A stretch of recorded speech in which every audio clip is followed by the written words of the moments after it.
Okay, so now you have a basic understanding what health promotion is. We're trying to enable people to take control of their own health and to be able to actually do that. And we also looked at the Ottawa Charter, which gives us a bit of a framework for health promotion. But like, what do I actually do with all that? Like, how do I actually make a difference? What we're going to do in this module is we're going to look at some of the most important models of health promotion.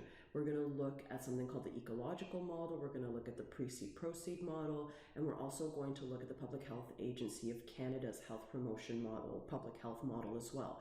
And our goal is to really have some frameworks that are actually going to help us to get things done, depending on the intervention level that we want to work in. But before I get to that, I want to just talk a little bit about something called entry points. And that's kind of what we're talking about in this area, is where do I start? Where do I get in? How do I enter, right? So how do we actually figure out where we're going to make a difference and what's going to be kind of the best area to make a difference? So we can actually figure out where to make a difference by maybe looking at particular issues.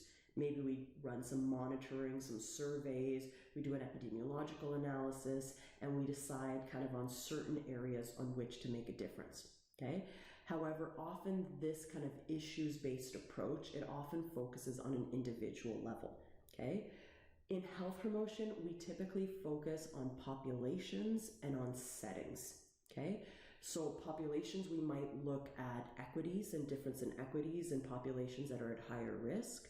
And in settings-based health promotion, we might actually look at making health interventions kind of where people are, right? In the places where people live and engage. So settings-based health promotion, we talk about this a lot in health promotion. Like I said, this is again about meeting people where they are. Right? Health is created and lived by people within the setting of their everyday life, where they learn, work, play, and love. That's a direct quote from the Ottawa Charter. So some things that we're going to be doing this semester is to look at some of these areas. In particular, we're going to be looking at schools and workplaces and hospitals and neighborhoods as well. But how can we make a difference in the health of people by focusing on the setting in which they live in? Okay, that's kind of this settings-based approach. And something that kind of helps us with our understanding of this, or why it's important, is this concept of reciprocal causation. And the concept of reciprocal causation really argues that, like, okay, I live in an environment and I affect the other people in that environment and the environment itself. The environment and the people in that environment also affect me. So when I change an environment, or kind of the culture of an environment, that has an effect on the individual. And if we change the individual, right, if an individual starts being more active, for instance, that might make the people around them more active. Okay, or if we create a school that's more active, that affects individuals within that school as well. Okay, so that's a good thing about health promotion, is that sometimes we make a difference in one area, it actually ends up making a difference in another area as well. When we make a difference in the setting, it makes a difference in the individual. When we make a difference in the individual, it makes a difference in the setting. That's the concept of reciprocal causation. So when it comes to health promotion and kind of the settings-based approach to health promotion, the easier avenue is when we already know who to work with. We already have a captured audience. Let's say you're an influencer on Instagram. You know, you have a captured audience who wants to listen to you, who likes your message, who it's easy to deliver knowledge and skills that way. You know, it's kind of the captured audience, those that are already interested in the thing that you want to deliver. That's kind of the easiest approach to health promotion. And it's going to make a big difference, but it's probably going to make a big difference in the people that are already advantaged or are already kind of doing that thing, okay? The harder thing in settings-based health promotion is to really change the structure and culture of an environment, okay?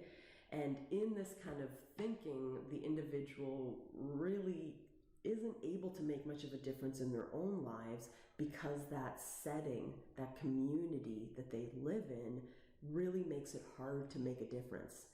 So for instance, if someone lives in a family where everyone's a smoker, it's really hard for them to quit smoking because everyone around them smokes.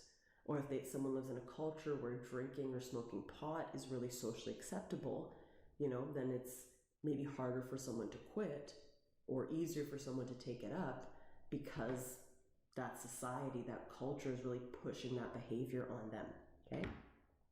So when we talk about structural and cultural redesign, that's actually what we're going to focus the rest of this module on.